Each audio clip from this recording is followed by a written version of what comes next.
Puno ng kaalaman patungkol sa iligal na droga ang isinagawang information drive ng mga tauhan ng Regional Police Community Affairs and Development Unit Cordillera. Yan ay para sa mga estudyante ng Natubleng National High School, Bugyas, Benguet. Police Staff Sergeant Lenny Balunday sa ula.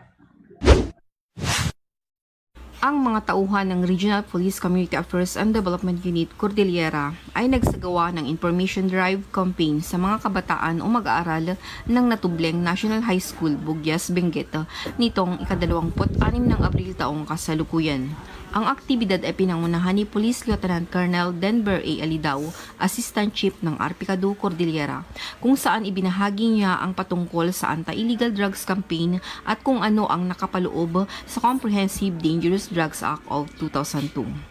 Samantala, ibinahagi din ni Police Executive Master Sergeant Juliet Dictag ang inyong lingkod at si Patrol Woman Melanie Amuyong ang tungkol naman sa Children's Right, Anti-Rape Safety Tips, Sexual Harassment Act at iba pang Gender-Based Violence Act sa mga Grade 7, Grade 8 at Grade 9.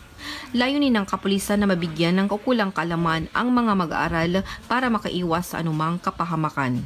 Muli na naman tayong nakapagbigay ng kaalaman dito sa Natubleng National High School.